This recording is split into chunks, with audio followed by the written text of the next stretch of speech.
This 2.5-year-old dog named Geist is a Weimaraner, playful, loyal and adored by his owner. Geist was my best friend for 2.5 years. But Geist's life was cut brutally short when he was shot to death in his own backyard. And you'll never believe who pulled the trigger. Geist was shot by a policeman.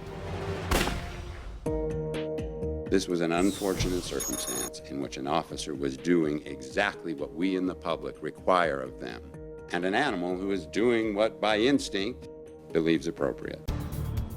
The cop claims the dog was acting aggressively. Here's Geist's owner, Sean Kendall, on his dash cam video just moments after hearing news that his beloved pup was gunned down.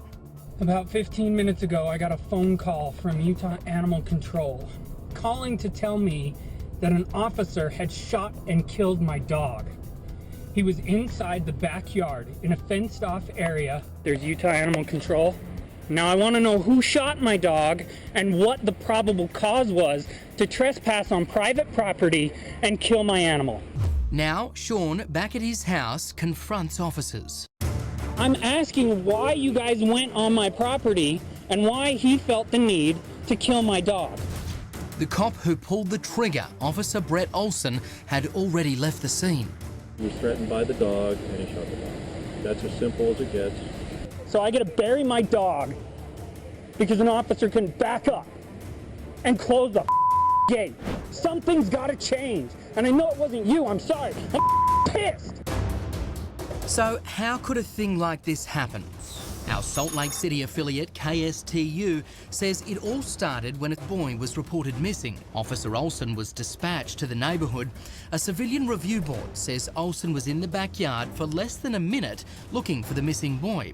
As the dog approached, Officer Olson said he fleetingly considered using his taser, but felt he could not expect success with it due to the distance and speed of the approaching dog. He fired 2 rounds from a distance of 4 feet, killing Geist.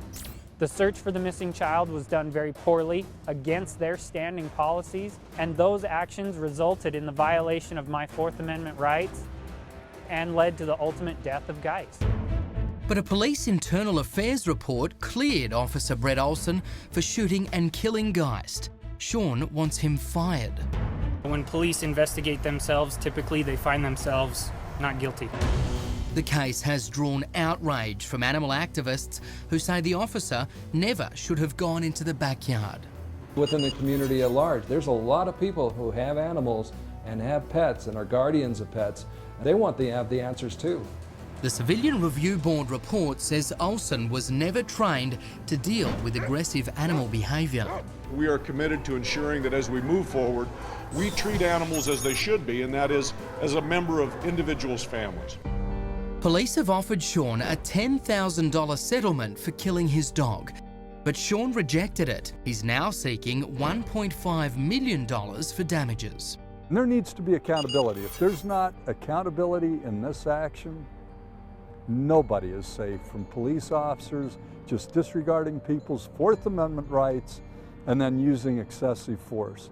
By the way, that missing boy was found in his own house, a result which adds salt to an already deep wound over the killing of this innocent pup.